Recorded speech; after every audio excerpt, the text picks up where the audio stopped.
foremost, I appreciate you even coming out. I love what you're doing, man, and I feel like the importance of testimony is something that's really powerful No, for sure, yeah. because in our generation, it's a lot of worldly kind of things going on, and a lot of people are just referring to social media to guide them, For sure. and I think that the real difference is in community as we are now.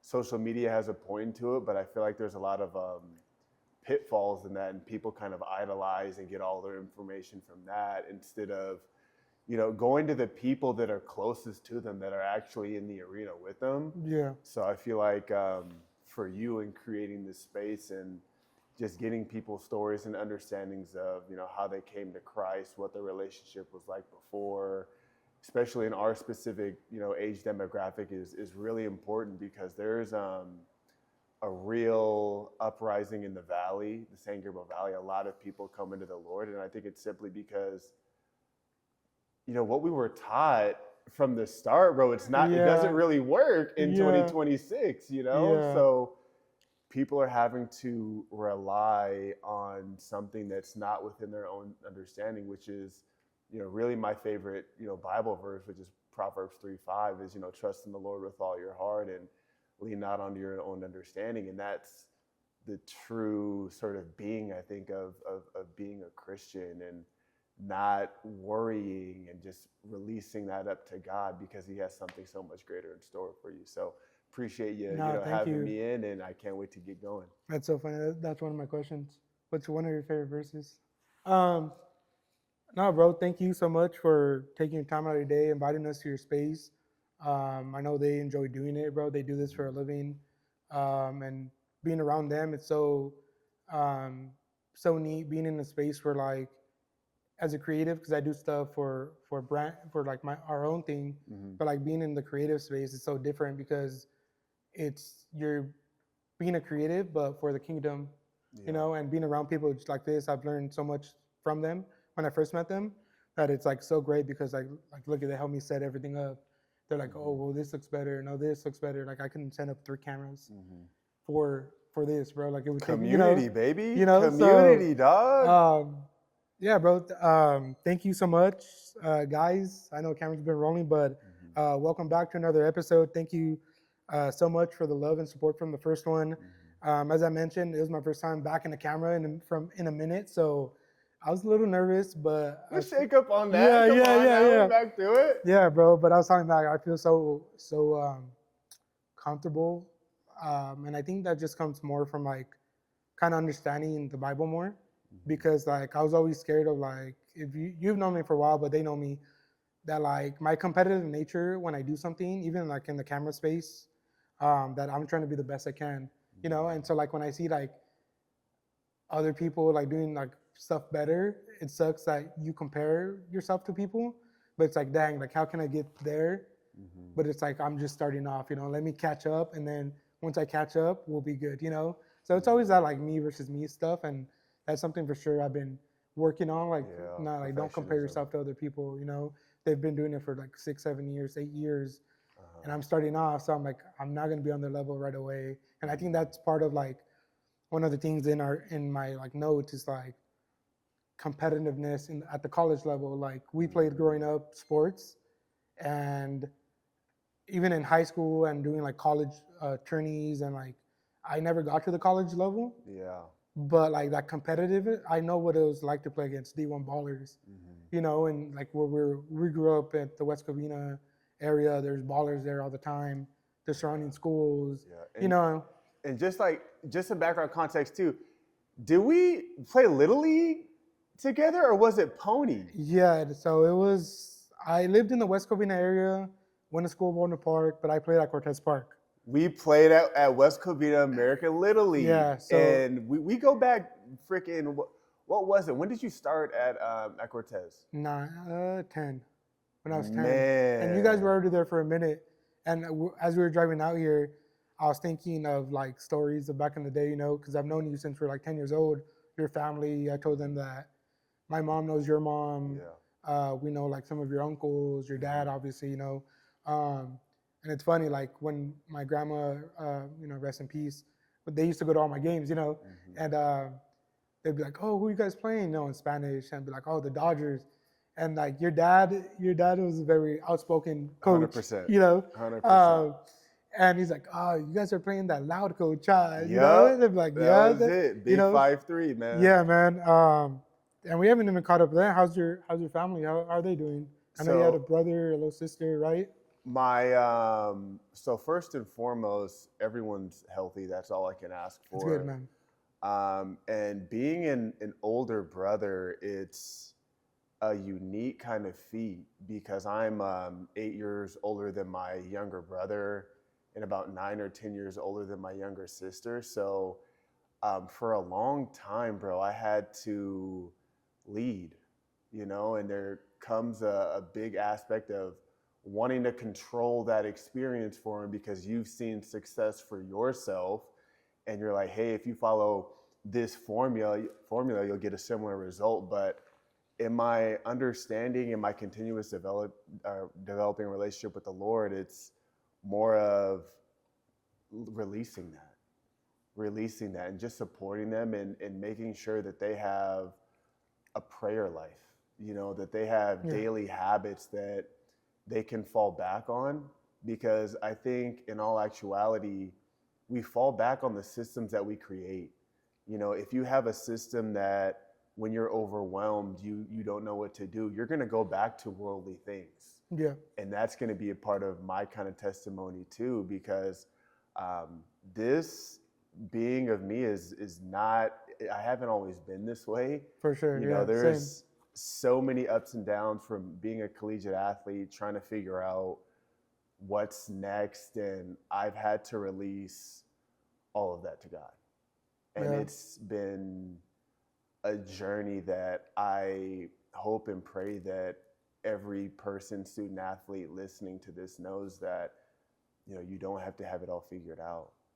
Rely on God for that guidance, because that extra anxiety, that extra pressure, it's not serving you, nor is it coming from a holy source.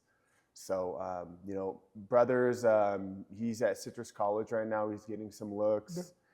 Little sister is actually going to go to the Dominican Republic, studying abroad. Oh, nice. She's a little rock star. I call her my little Kamala Harris. 4.5 GPA, president of ASB, and mom's working with the county, doing amazing there. I don't know if you know this, but my dad suffers from optic neuropathy. Oh no, I didn't know that. So he lost the ability to see for quite some time. Oh, so dang.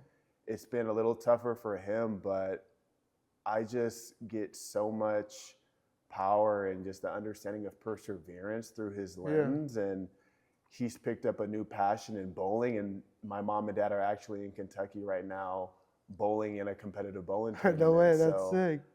Everyone's good, man. And I have no one else to thank but God for guiding them. Well, yeah, it's been we kind of reconnected back at like a young adults thing at church, and it probably had been like years since I'd seen you. I'd seen you time to time, but we saw your mom, I think, one time. I don't know where my mom, I think she saw her at the gym or something, and then she asked about you guys, and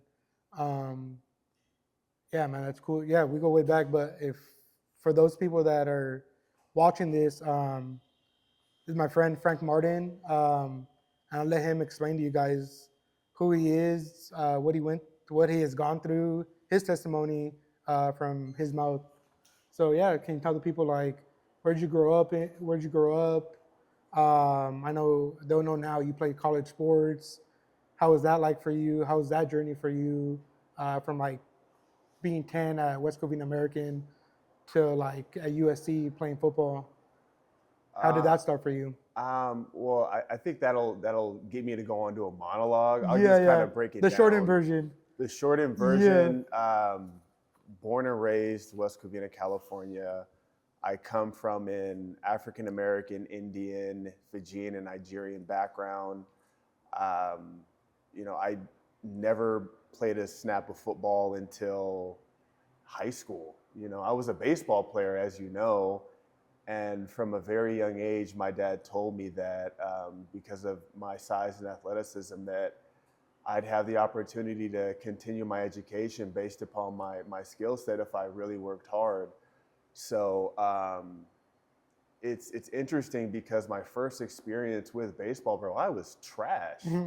I was not good. Like in intermediates, um, I was afraid to swing the bat. You know, I would just stand in the batter's box hoping to walk. Yeah. You know, and my dad's continuous development and just investment in me, he never gave up on me. My family never gave up on me, and they knew that even though I wasn't where I needed to be now, that with enough time, energy, effort, and sacrifice, that eventually I would get to where I needed to be.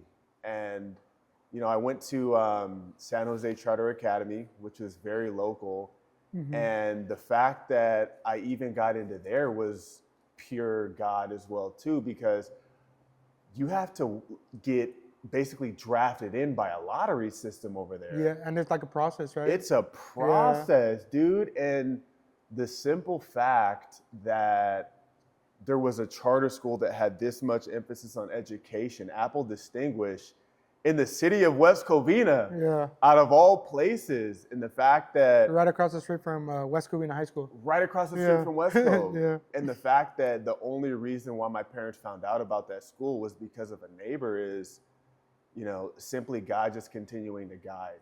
So went there from kindergarten through 8th grade, and was really just, I think I take my academic sort of process and mindset from my mom. My mom's a real bookworm.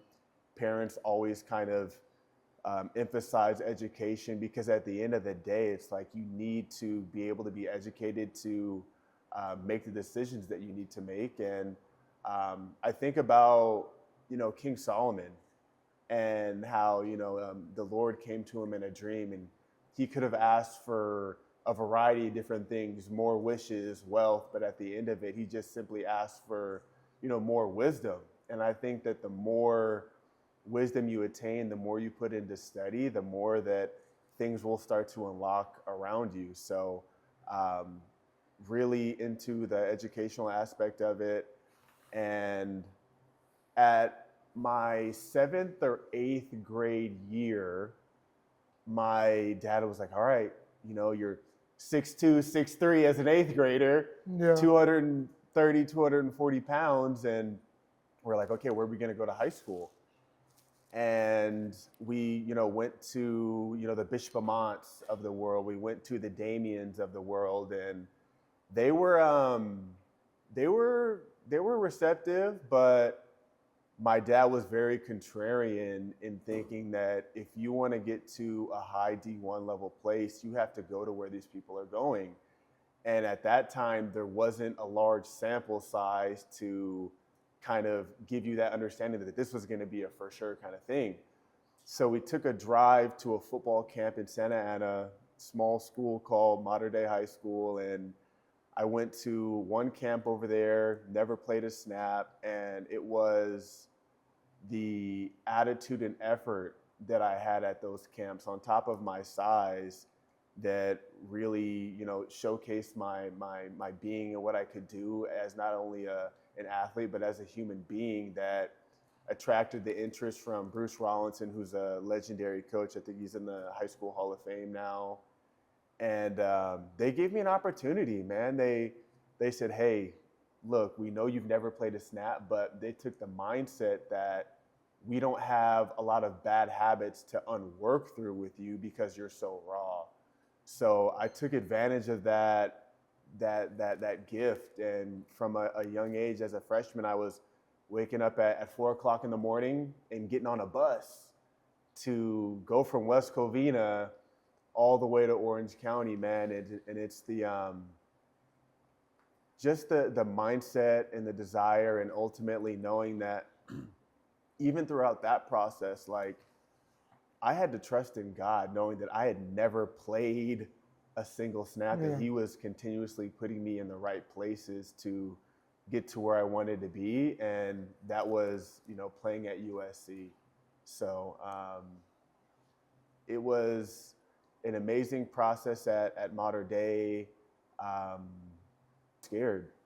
I was going up against guys with beards, you know what I'm saying? I didn't hit puberty until I was a late bloomer, but mind you, he was already 6'3" at the time. oh man, big dog, but goofy, Yeah. and just didn't really understand the dynamics of, you know, the philosophy and the strategy around football. It was just like, I'm gonna just go be big, athletic, and have effort, you know? So there were so many times throughout that process where I would, you know, get down to my knees and just say, you know what, Lord, like, I don't know what I'm necessarily doing right now, but I trust you. And those were some of the moments that kind of built the foundation of just trusting in him and not in me. So at that point, before you going to college, how was your faith? You mentioned that you're thanking God and for all these opportunities. At that point, how was your faith looking like? Like, were your parents in the church, or like were you already a Christian, or like how did that come about? So I had been exposed to Christianity from a young age, and at the age of about 10, I decided to get baptized. And I was baptized at Faith Community Church by Pastor Reeves. I don't know if anyone knows about. Yeah, they know. Faith Community Church was popping. It was popping. And one thing that I remember from that is like they had this kids area that was second to none. Yeah. I'm telling you, bro, like they had a basketball court there and video game system. And I would tell my grandma, like, let's go to church, like, let's do it. But little did I know that my spirit was being transformed the entire time. And it was just a great place. I went to, before I was at San Jose, I was at another Christian school for pre-K. So it's always been around, but I had to develop a variety of different tool sets within my faith to continue to strengthen it on my journey. I feel like a lot of people, when they come into it or they get into it at a young age, like, oh yeah, I read the Bible every now and then, my parents tell me to, or, I pray before I eat my food. But it wasn't until I was truly faced with a lot more challenges throughout my college career that I really started to create those systems in place to be like, hey, you know what? Like, there's going to be times where the world tests you. You got to get into Word. You have to arm yourself with text, and that's what you fall back on, because you scroll on your phone, you're going to see, a variety of different compromise in every other place. You're going to have people that are not saved around you that are like, no, that's normal. Move in with your girl. It's very real. So I think that that faith journey started early for me. I had a good support system around me. My mom actually grew up Hindu, and my grandfather, which is my nana, was a Hindu priest. And once she married my dad, she followed Christianity, and that's kind of been the start of that journey. So you're in your senior of high school, Modern Day. At this time, you're already being recruited, right? You're already in talks. 100%. You're already like, all right, I'm gonna go to USC, or you had multiple schools. And what led you to choose USC?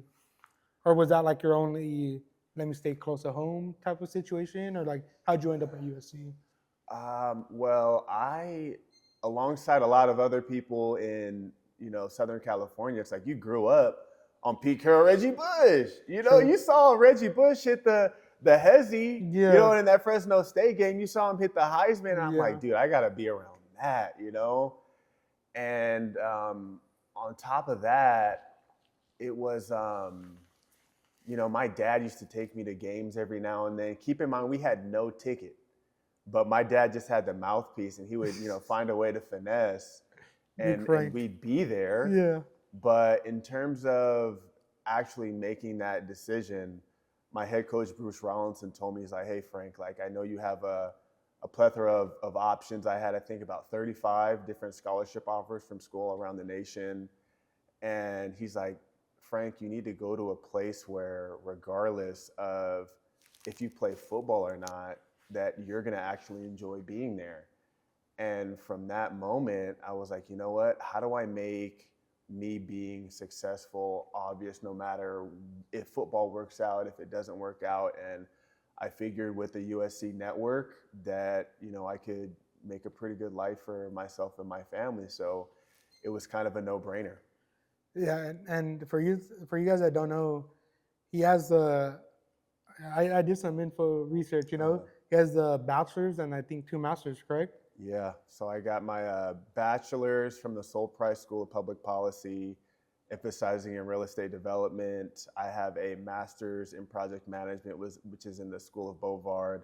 And then I got another master's in business, emphasizing in entrepreneurship and innovation, all thanks to, being a big guy, having the intangibles, attitude, effort, and putting myself out there and just, trusting that I may not have all the answers now, but I know that God is so good that he's going to guide me through all of these different steps of my journey.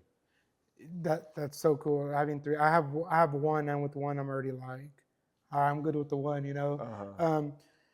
But leading up to this conversation, we talked maybe like 2 weeks ago. He's like, hey, like I'm done to do it. I'm like, cool. Like this is what like I kind of want to cater to. At first, cater to, Christian athletes, ex-Christian athletes, but then in general, just like, no, let's open up to athletes, ex-athletes, and just Christians as a whole that come from like being entrepreneurs or being, in the creative space, because I just feel like the testimonies of people are like so good for people to hear, for those that are like new in the faith, or for those that like need a realignment or reconfidence in themselves, that like I'm not the only one that's gone through this, and as I was like studying like for this week and praying about it, it's like, man, how does this conversation go plenty different ways, but I just like the Lord just spoke about like identity, and I feel like identity is just a huge issue, and not only like in everyone's lives, but particularly to the athlete life, because like especially with NIL deals, which what I want to get to as well, is like the money. It's like it's in front of people now, right? Like these athletes, like, and that's for the longest. Like it's funny that you brought up recruitment, because I feel like when we were in high school, especially like in 2015 and 16, like people trying to get offers somewhere was like all they were trying to focus to do. And and like these smaller schools, like I went to Baldwin Park in West Covina, like people weren't looking at those schools, so like I was trying to do everything in my power, like how can I get somewhere to make a life for myself, for my family as well. You know what I'm saying? So like back in the day, it wasn't like people throwing money unless you were this talent that people couldn't say no to. Like I was good to some extent, but like I didn't have the talent that some of these other people had. NAIA school reached out and gave me 3/4 of a scholarship my senior year. You know what I'm saying? So like that competition, that competitive nature, it was always what I knew, and that's always what I carried, because that's what was shown to me at a young age. You know what I'm saying?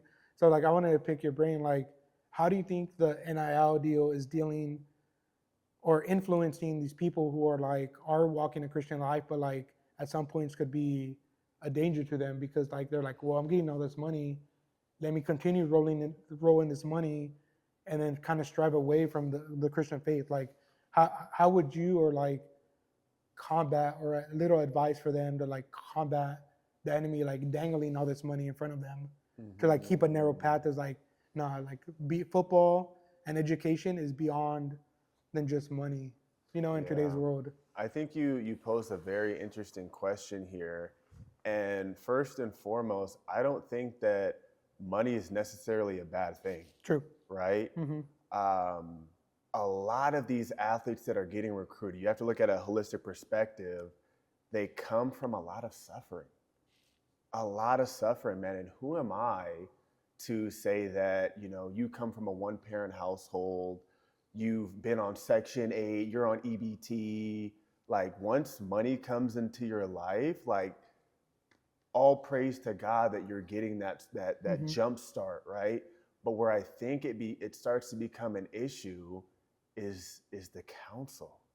And just as I was mentioning earlier, the community of people that you have around you is so important because, a lot of agents ask me for advice on how to get other clients. And I'm like, you know what? If you talk to the athlete himself, it's like you're talking to the CEO, right?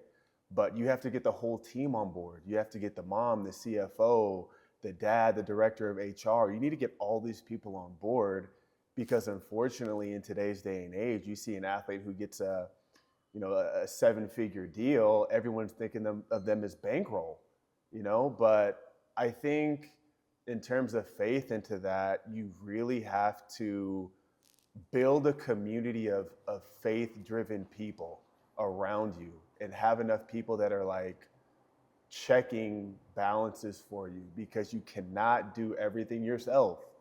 You can't. I feel like there's this trend of hyper individualism that's constantly going on through the algorithm, and I'm just completely against it. I don't want to do absolutely everything by myself because I'm not the best at everything. Like if you have elders around you, or even if you don't, seek that out.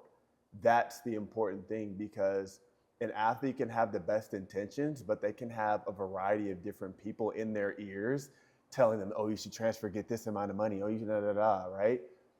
Sometimes it's having quality counsel, which really separates and helps guide you on that right kind of path.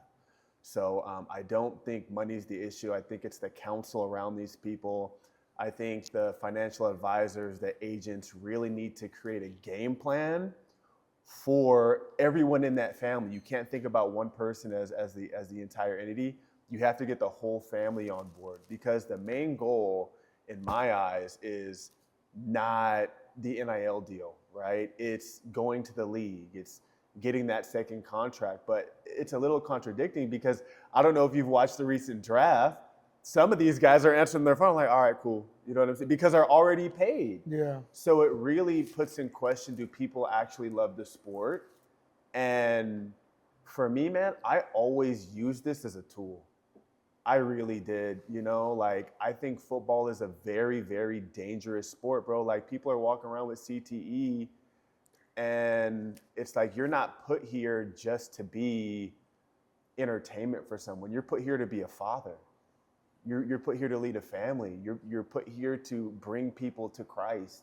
Those are the main pillars. And I think that really comes into play in what you asked earlier, which was identity. And it's like, is your identity as just an athlete or is your identity in Christ?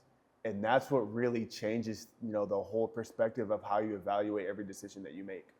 Yeah. And like I said, identity was like the centered focus of topic where, when I was praying about for this episode, how were you able to switch like the persona of you on the field of like, you're on the field, like you can't be soft on a football D1 campus, but like, how were you able to separate Frank on the field and then like, no, like that's just me as a football player and I'm really a Christian first off the field? Were you able to like, was that like an on and off switch? Like you were able to carry yourself in a Christian way throughout the whole thing? It's like, let me just be competitive to a certain extent and then pull myself back? Or how did you balance the both? You pose a good question. And I feel like for myself personally, I kind of fell away from my faith a little bit in college, man. And I think a lot of athletes, once they get in contact with some fame and some money, they start idolizing status and a lot of other things. And that really pulled me away because I was just idolizing, myself in that. And I think that ultimately, God, didn't want my football career to work out to learn those lessons too. And that was a hard truth that I had to understand, was that I needed to see myself as more than just an athlete. And I feel like towards the end of my undergraduate year, going into grad school, is where my mind kind of expanded. And I was starting to think of, myself as not just an athlete, but as an owner. Because I did this research. I was like, okay, how many NFL players actually own teams? And if you look at the list, it's very slim and few. So I was like, man, these guys didn't hit one person, didn't do one suicide, not one prowler, and they're still living this kind of way. And so my mind kind of expound to the fact that I didn't necessarily have to be an athlete in order to be successful. And it was really trusting in God and the fact that, like, God, I saw myself as just being this, but you're taking me in a completely different direction. I have to surrender whatever I think I know is right and know that you're going to lead me on this path that I have no familiarity with. When I talk about no familiarity with, I come from a very working class family. And, going to modern day, you start to see people who are pulling up to school in high-end Audis, Lambos, and all this stuff. So I saw people who had it good at a very early age. And as I went to college, I was like, man, none of these guys are really tripping about playing football or not. And that's when I really started pouring a lot more into my education. I was like, okay, how do I make it to where I'm able to take care of my family no matter what happens? And I feel like that was all just guidance by the Lord, without my knowing in some instances, because there have been moments of my life in terms of, after being done playing, that I had some lows. Bro, and it was tough. It was really tough, bro. And I was praying. I was like, Lord, I have, you've gifted me with so much potential. You've gifted me with so much talent, and I'm doing something that, that I felt like was beneath me. But little did I know that all of those little incremental steps in time were actually just preparing me for the assignment that I'm doing now. Yeah. So it's just such a testimony. And anyone, listening to this, I'd say, stay on your marathon. Man, this life thing is such a marathon. You gotta, no matter where you're at mile 4 or mile 5, if you continue to pick one foot up and put it down, you're gonna be in a different spot. And even in faith, if you're in a place where you're not close to God in a specific aspect of your life, keep going, keep showing up to Bible study, keep surrounding yourself with people that have that faith-centered kind of drive, and those people will help pull you back on track. And if it wasn't for that just continuous surrender, I can't say that I would, be doing what I'm doing now, having the ability to be in a variety of different industries and, taking care of my family in a variety of different ways. Yeah, it's kind of like what they say, they mention it's picking up your cross daily, like it's a daily reminder that we gotta kill our old self, which brings me to like the word that I got this week. Like I said, thinking of like, all right, like this combos, I could ask him millions of questions, but Colossians 2:20, this verse just came to me. Since you died with Christ to the basic principles of this world, why, as though you still belong to it, do you submit to its rules? And it shows that like that theme of like these college athletes, and I can't speak on it because I was never a college athlete getting hundreds of thousands of dollars, but I mean from like a worldly perspective is like you make money in college, you made it, and I think that's where like maybe some people kind of get blurred in the lines of like worldly things, and it's like, yeah, we live in the world, but doesn't necessarily we're part of the world, So that verse kind of just try to sum up the identity portion. I mean, we could be here for another 3 hours. I want to say one more thing on that. Go ahead.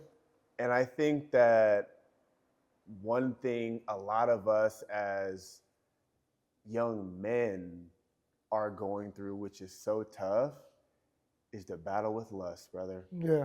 Ooh, ooh, the battle with Yeah. lust, brother. I'm Yeah. telling you, because having somewhat of status, somewhat of money at USC, like you're gonna have options 25/8, not 24/7, 25/8, and oh my goodness, it's a trap, man, because you want to fill that void with something, and as an athlete, it's that competitive nature of like, oh, I know I can get this, and you're not even looking at people as human beings, and it's tough. I pray for a lot of my brothers even now to this day that are still going through that continuous cycle, and it Yeah. seems like we talk about the same things, but it's the sexual immorality of things, and it's, as you said before, we're chosen to walk a different path, and it's that way for a reason, because there are worldly consequences for the sins that we commit, and it's just a battle that I pray that a lot of young men just get around their OGs and they're like, hey, I have 10 different options, but the one option I should be following is Jesus Christ, because that's the person who's ultimately going to be there for me when I'm low. You call up one of these Instagram models or something, they're going to be there for you for, 30 minutes, but you need people who are actually going to pour into you. I feel like that's draining you in a variety of different ways. So that battle with lust is something that's very crazy, because you go back on the phone, what are you going to see? Yeah. So even in that same context, it's like, how are you protecting your eyes and your ears? Yeah. Because not everybody wants you for the holistic part of you. They want you for what you can do for them, man. So stay in the word. It's a constant battle. Pastor sure. Aaron had a sermon recently where he was talking about how we pick up a backpack, and the backpack is old ideologies or old ways, and we let it down and we surrender that to God. But there's certain seasons in our life where we pick that backpack back up and we're like, oh, I think I got it, this and that. You gotta just let that backpack be on the ground, man. And I'm telling you, you'll run your marathon faster. Yeah, man. And finishing up, like I said, we could sit here and talk here for hours, but I know you're busy. But wanted to ask, what does like the Jesus, not even Jesus, but just faith, what does that mean to you in your perspective, in your own words, where you could tell the people, like, what does faith mean to you? Faith, it means obedience, man. It means surrender. We live in a world where we just want control all the time, and faith is not having control. It's almost contradicting to that. And I feel like once you have that foundation of not, or of being okay with not being in control, that's when you can start walking around lighter. It's like, I'm not trying to ultimately make this happen. If it does happen, let it be God's will. Yeah. So I think that's the ultimate thing of being a Christian and being a believer, is just being obedient to what's actually in the book, instead of just saying like, hey, I'm a Christian, and next thing you know, I see you at the club, turning up or something. Yeah. But it's just a continuous journey, and everyone's just trying to find something to make them whole. And on my journey, it's been a lot of things that I've tried to fill that hole with, whether it be, fame or status or women or substance. And the only true thing that will really fill my cup is just the belief in Christ, man. He's there for you during highs. He's there for you during lows. And he's the true salvation to give you that peace of mind, that calmness. A lot of people have trouble going to sleep. When I pray my prayer before I go to sleep, man, I sleep like a rock, Yeah. So I'd say it's that. And kind of segueing into the last question, if for people or athletes in the high school space going into college, or even people in college, since you've or you've done it. You know, you people could go up to you for advice. What's one piece of advice you would give a college recruit that's a Christian? What are some things like, hey, like it's gonna get tough. It's no cupcake walk. You know, like what's something you could tell them for hopefully if they listen to this. Um, I would refer back to Proverbs 3:5. Proverbs 3:5. Love the Lord with all your heart and don't lean on your own understanding. Because the simple fact of the matter is that you can have this immaculate plan in your head, and it may not go that way. Yeah. But you need to be so secure in your relationship with Christ that it doesn't matter, Lord, where you take me. I know that you're guiding this ship. And on top of that, be weary of the counsel and the community you have around you. You have to have quality people in your circle because, you're in the barber shop for too long. You're going to get a haircut, brother. Yeah. You're going to get a chop. You're going to get a fade, So the more people you have around you that have a foundation of Christ, the odds are that you're going to be in less situations that are going to be compromising to your beliefs. So community, leaning on not your own understanding, but still in that same breath, you got to put in the work, brother. Mm-hmm. Yeah. You can't have this blind faith and you're not doing extra work. I feel like some people teeter-totter in that and they're like, oh, I'm going to trust in God. I'm going to do all this, but I'm not doing what I need to do in order to put myself in that situation. I still need to be watching extra tape. I still need to be doing extra drills, extra weight sessions. And then Bruce Rollinson said this: if you put in the effort, God will determine the outcome. Good. That's. Hey guys, if you guys listen to this and want more advice, hit him up. I'll link his Instagram stuff below.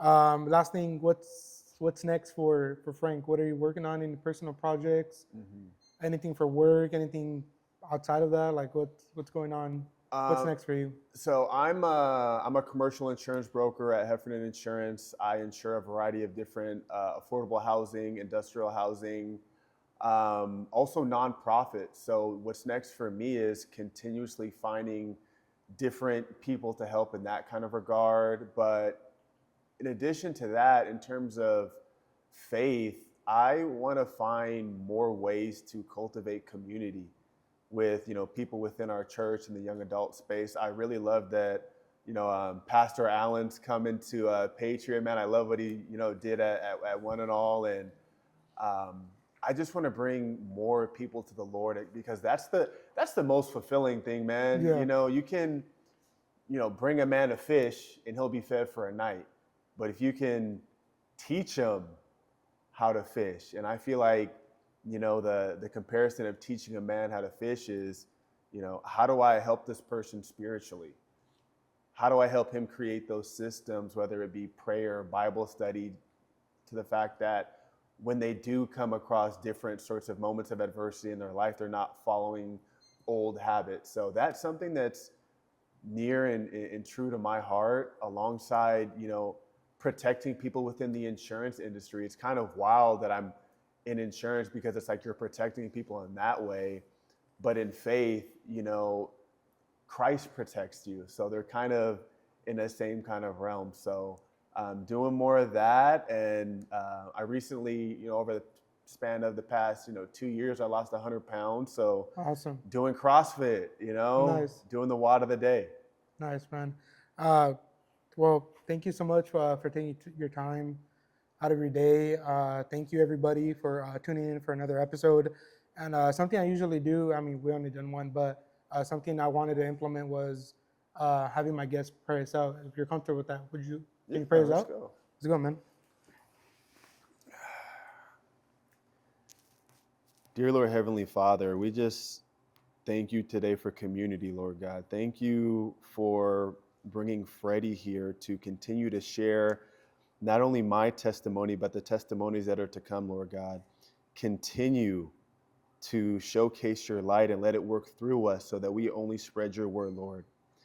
Lord, thank you for the simple thing of waking up today, Lord. A lot of people didn't, and we're grateful for that small thing as well.